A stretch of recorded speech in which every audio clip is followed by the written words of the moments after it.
Well, people are talking about stimulus checks. Now, $600 a month stimulus, 1,200, $1,400 a month, $2,000 a month, blah blah blah blah. And instead of people saying, "Well, wait a minute," instead of sending everybody these little small checks, why not just send everybody a $50,000 check? Everybody gets a $50,000 check. You get a check. I get a check. Everybody gets a check. Like how Oprah says, you get a car. You get a car. You get a car. Well, yeah, you might be getting a free car, but you still got to pay the taxes. So maybe if they give away a $50,000 check, you might have to pay some taxes. But that's not the real reason why that's bad. Is you might have to pay taxes on it because they might consider it to be like a gift and not income. But let's say you do get a $50,000 check. Well, that's going to raise. I mean, if they did that, I would like pay off debts,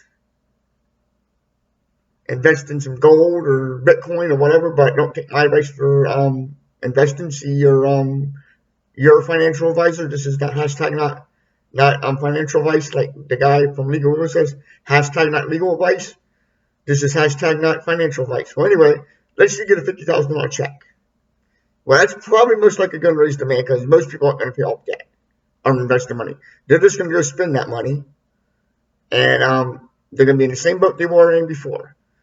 They're probably, let's say you got a brand new you see your car, and let's say this car is your favorite car is like $50,000, but it's plus tax. But taxes are more severe than $50,000. But you go to the dealership thinking, well, if I get $50,000 cash, I can negotiate. I can say, look, I want to pay $50,000 cash. Can you work that price out so that includes tax, title, and all the other stuff that you got to pay when you buy a new car, like dealer prep fee and everything like that, delivery fees and stuff like that. And then usually if you do that, yes, the salesman can say, yeah, we can work something out, especially if you have a a briefcase with $50,000 and you send him $50,000. He's probably going to work that deal out so that you can walk out with that car that you buy that he gets that $50,000 and you walk out with the car, and that includes everything. You got it clear and free. You pay the taxes on it, whatever fees you got to pay when you buy a new car, you pay the taxes on it. But if they give everybody else a $50,000 check, you're going to go to that dealership and you're going to see like 10, 20, 30, 40, even 50 more people. You're going to see a bunch of people surrounding the car you want. And guess what? They've also offered that dealer, they've also wanted to have the same deal where they can buy the car for cash, and that would include all dealer prep and taxes and everything. And so, yeah, so they will have, so then they'll start bidding, and they'll bid that car up. And there might be a guy there who maybe get that $50,000 check, but he might have an extra $10,000, $15,000, $20,000 in the bank. So he's able to, a car that the dealer was only asking $50,000 for, or $49,999, so $50,000 was only asking $50,000. That was for sale for $50,000. Whatever car might be, a Corvette, Tesla, whatever.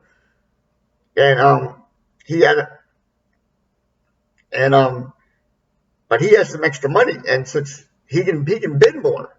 So he might bid that car up to an extra, so he bids all up to like $70,000 because other people might have extra $5,000 or $10,000 here or there. So he bids that car up to $70,000. That means you're not going to get that car because that dealer is going to take more for that car now. Before, he might have took less or took the same amount, especially if you're paying cash. He would have definitely took less if you're paying cash. So anyway, so now that this price has been up, and this is going to apply to everywhere. Like it's going to apply to real estate. More people are going to be bidding on real estate, and also at the grocery store. You're going to go to the grocery store, you're going to be shopping, and there's only going to be so many loaves of bread on the shelf, and you're going to want to get a loaf of bread. It's like $2.99, $1.99, $3.99, depending on what brand of bread you buy, store brand. No, bread's really not that expensive, but now that bread's going to be like, or someone's going to say, no, that's my bread. I want to pay $10. Next person, no, I pay $15. So the grocer demands, no, I'll pay 20, 30, 40, 50 people will be willing to pay more for bread.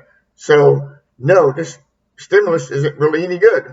It's going to cause hyperinflation.